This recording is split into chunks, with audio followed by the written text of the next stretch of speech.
అందరికి కూడా ప్రభువాది షష్ఠి సంవత్సరంలో అయిన శ్రీ పరాభవనామ సంవత్సరం శుభ సందర్భంగా ఈ యొక్క పరాభవనామ సంవత్సరం తెలుగు సంవత్సరాలలో ఒకటి కాబట్టి అందరూ కూడా జనవరి 1 కాకుండా మనకు యుగాది నుంచే ఈ పండుగలు ప్రారంభమవుతాయి కాబట్టి అందరూ కూడా ఈ చైత్ర మాసం నుంచి మళ్ళీ పాల్గొన మాసం వరకు కూడా ఈ యొక్క పరాభవనామ సంవత్సరం ఉంటుంది కాబట్టి ఈ పరాభవనామ సంవత్సరంలో ప్రతి పనిని కూడా అందరూ కూడా విజయవంతంగా చేసుకొని ఈ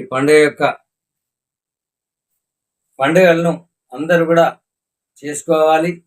ఎందుకంటే జనవరి అనేది మనకు దాంట్లో లేదు, లెక్కలో లేదు కాబట్టి అది కేవలం ఆంగ్ల సంవత్సరం కాబట్టి ఈ తెలుగు సంవత్సరాది ఉగాది చైత్ర శుద్ధ పాఠ్యం నుంచి ఉగాది సంవత్సరాది జరుపుకుంటాము.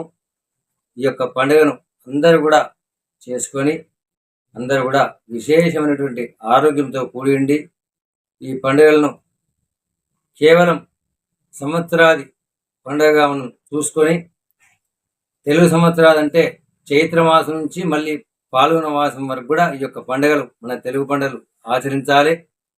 మన హిందూ ధర్మం ప్రకారం ఈ యొక్క ప్రభువాది షష్ఠి సంవత్సరంలో ఒకటైన పరాభవనామ సంవత్సరం అందరూ జరుపుకొని అందరూ కూడా క్షేమంగా సుభిక్షంగా ఉండాలని కోరుకుంటూ మీ దోర్బల కాశీనాశం. శుభకరం సంతాన సంపత్ప్రదం నానాకర్మ సుసాధనం సముచితం పంచాంగమాకర్ణికా. నిన్నటి వరకు కూడా విశ్వావసనామ సంవత్సరం గడిచిపోయింది. విశ్వావస పరావన అన్ని గడిచిపోతున్నాయి. ఈ రోజు నుండి పరాభవనామ సంవత్సరం.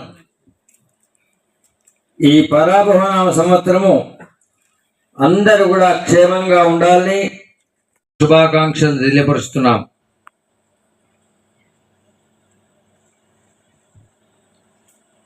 ఐదు 5127 సంవత్సరాలైంది. స్వస్తిశ్రీ పరాభవనామ సంవత్సర ఫలితాంశములు. ఈ సంవత్సరం నందు రాజులు, సామంతులు, మాండలికులు, దండనాయకులు, న్యాయాధికారుల ప్రజలను నానా విధముల పీడించెదరు. ఆకలి బాధలు ఎక్కువగా ఉంటాయి. రాజులు పరస్పర కలహించి పరాభవం పొందుతారు. క్షుద్ర ధాన్యములు, అపర ధాన్యములు బాగా ఫలిస్తాయి. వర్షాలు ఎక్కువగా ఉంటాయి. భాద్రపద ఖండవృష్టి, దుర్భిక్షము, ఆశ్వీజ మాసన ధనధాన్యాలు, ధాతు వస్తువులు, రసవస్తువులు ధరలు పెరుగుతాయి. కార్తీక, మార్గశిర, పుష్య, మాఘ, పాల్గొన మాసాల్లో ఉంటాయి. పశ్చిమ దేశంలో ఆహార ధాన్యములు ధరలు సరసముగా ఉంటాయి. సింధు, పంజాబ్ సరిహద్దు ప్రాంతంలో పంటలు బాగా ఫలిస్తాయి. ఈ సంవత్సరము మనకు ఎలాంటి గ్రహణాలు లేవు. పున్నమనాడు గ్రహణము, అమావాస్య గ్రహణం ఉంటాయి, కానీ మనకు లేవు. ఈ సంవత్సరం ఎలాంటి గ్రహణాలు లేవు. అవి బయట దేశాల్లో ఉంటాయి కాబట్టి ఆ గ్రహణానికి మనకు ఎలాంటి సంబంధం లేదు, పాటించవద్దు. ఈ సంవత్సరము 2 జ్యేష్ఠ మాసాలు వస్తున్నాయి. అధిక జ్యేష్ఠ మాసం, నిర్జ్యేష్ఠ మాసం. మానసిక ఆనందాన్ని అనుభవిస్తారు. పేరు ప్రతిష్టలు లభిస్తాయి. ఆకస్మిక ధనలాభాలు ఉంటాయి. శుభవార్తలు వింటారు. శుభకార్య ప్రయత్నాలు సులభంగా నెరవేర్చుకుంటారు. మిథున రాశి ఫలితం. ఈ రాశి వారికి వృత్తి ఉద్యోగ రంగాల్లో ఆలస్యంగా అభివృద్ధి ఉంటుంది. ఆకస్మిక ధన నష్టం కలిగే అవకాశాలు ఉన్నాయి. 2 అవమానం. కుంభరాశి వారికి 2 ఆదాయం, 8 ఖర్చు, 4 రాజభుజం, 2 అవమానం. మీనరాశి వారికి 14 ఆదాయం, 11 ఖర్చు, 7 రాజభుజం, 2 అవమానం. మొత్తం దేశానికి 87 ఆదాయం, 114 ఖర్చు. రాజభుజం 47, అవమానం 53.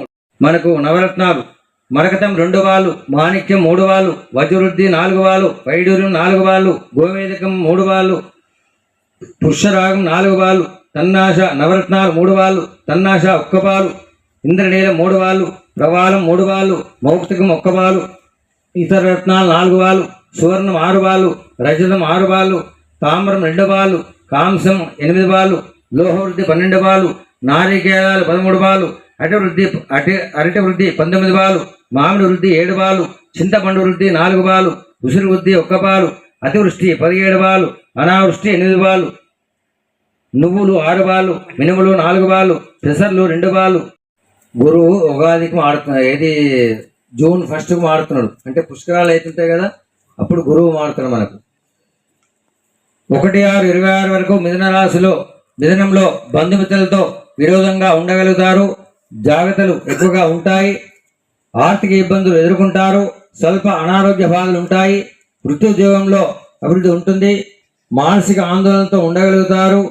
ఏ పని కూడా పూర్తి చేయలేకపోతారు. 7.5 శని ఉంది మేషరాశి వారికి.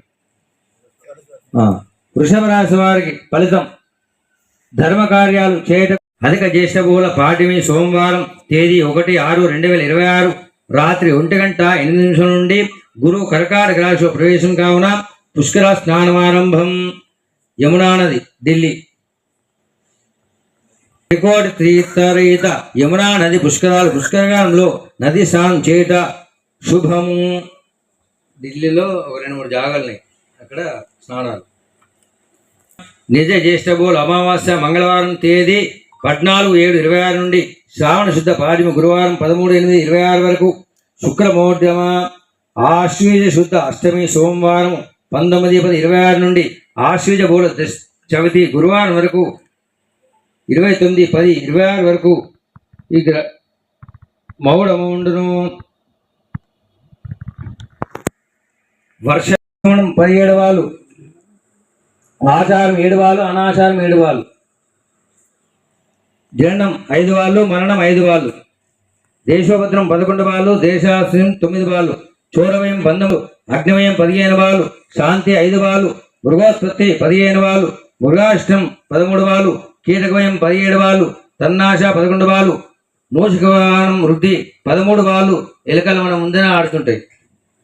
సర్పవృద్ధి 11 బాలు, తన్నాశ 9 బాలు, కామం 19 బాలు, లోభం 9 బాలు, మోహం 7 బాలు, మదం 5 బాలు, మాత్సర్యం 13 బాలు, సుఖం 3 బాలు, దుఃఖం 7 బాలు, భోగం 9 బాలు, విడంబం 9 బాలు, దేశం 13 బాలు.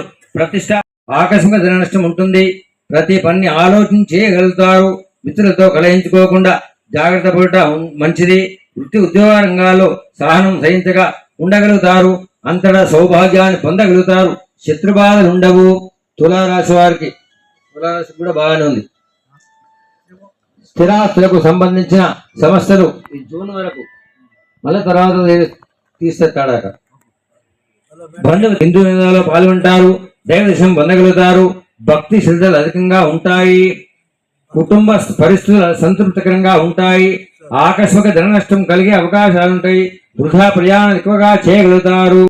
ఒకసారి అనండి. సర్వమంగళ మాంగళ్యే శివే సర్వార్థ సాధికే శరణ్యే త్రయంబకే దేవి నారాయణి నమోస్తుతే.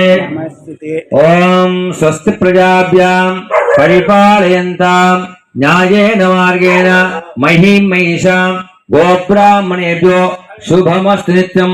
లోకా సమస్తః సుఖినో భవంతు.